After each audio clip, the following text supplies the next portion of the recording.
lalu ya, 2 minggu lalu itu divonis 7 tahun hukumannya kan Bang. Iya, putusan 7 tahun.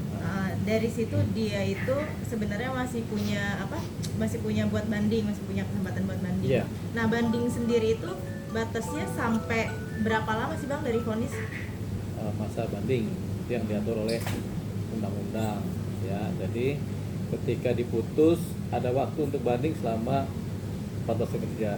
Jadi dihitung tuh waktunya tuh sampai kepada posisi dia mengajukan banding apa enggak. Makanya kan ada yang namanya pikir-pikir deh berapa lama ini nanti mau banding apa enggak gitu kan, atau pada hari putus dia juga bisa mengajukan banding gitu. Tapi banding ini selalu ada untung dan ada ruginya kemungkinannya gitu. Dari putusan kemarin kan kalau nggak salah itu dia diberikan waktu 7 hari Bang. 7 hari ini sudah lewat gitu. Oh 7 hari ya, 7 hari. 7 hari ini sudah lewat dan itu ada kemungkinan besar gak sih Bang kalau dia kan kemarin dari Nusa Kambangan dipindahkan dikirimkan ke lapas Jakarta, akan dipindahkan lagi gak Bang kalau kemungkinan besar? Ya.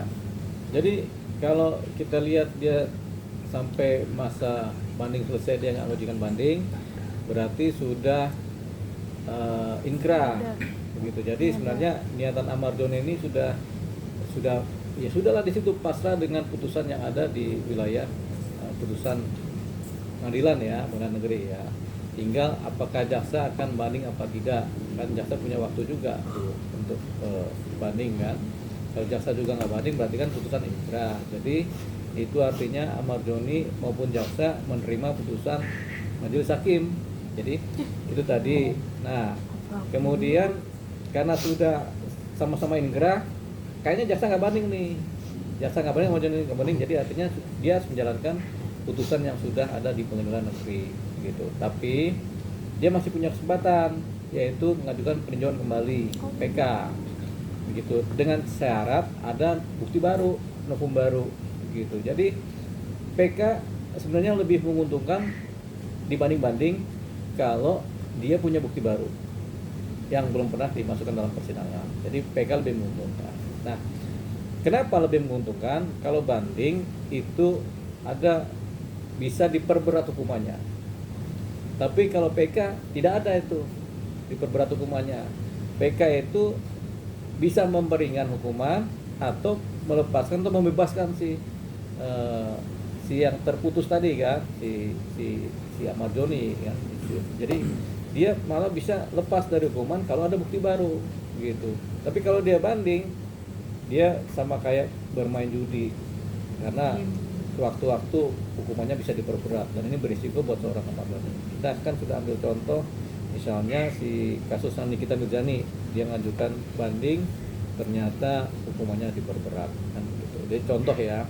Nah, iklim hakim juga tadinya dia kalau nggak banding kan dia menjalani masa hukuman dengan percobaan kan tanpa di penjara. Dia banding malah dia diputus masuk penjara, harus masuk kan begitu. Jadi itu dia tadi. Nah, Amar Joni tampaknya melakukan langkah yang hati-hati. Dia dengan hati-hatinya tidak banding dan dia menjalankan hukuman 7 tahun.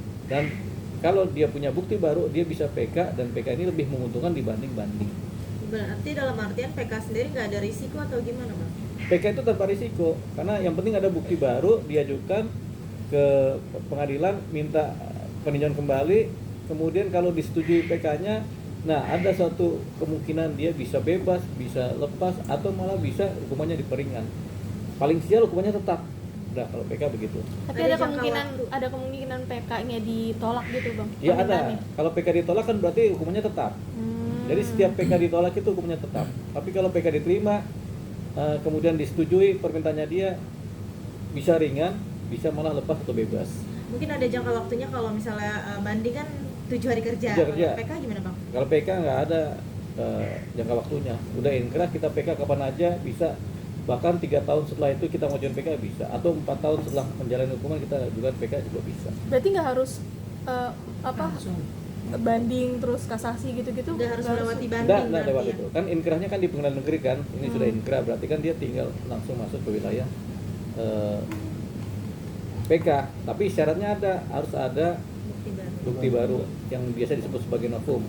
Bukti baru keadaan-keadaan baru atau kesalahan hakim dalam memutus yang kemudian dianggap bisa sebagai novum, keadaan-keadaan baru.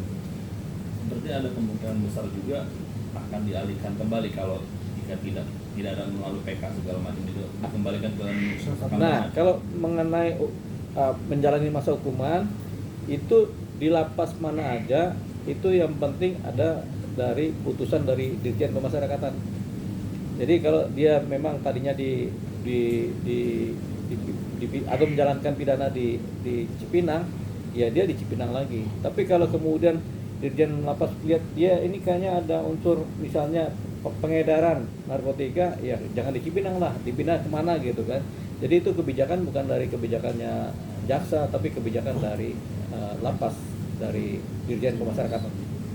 Berarti langkah tepat ya Bang ya, Ahmad Yoni tidak mengajukan banding. Ya langkah yang real.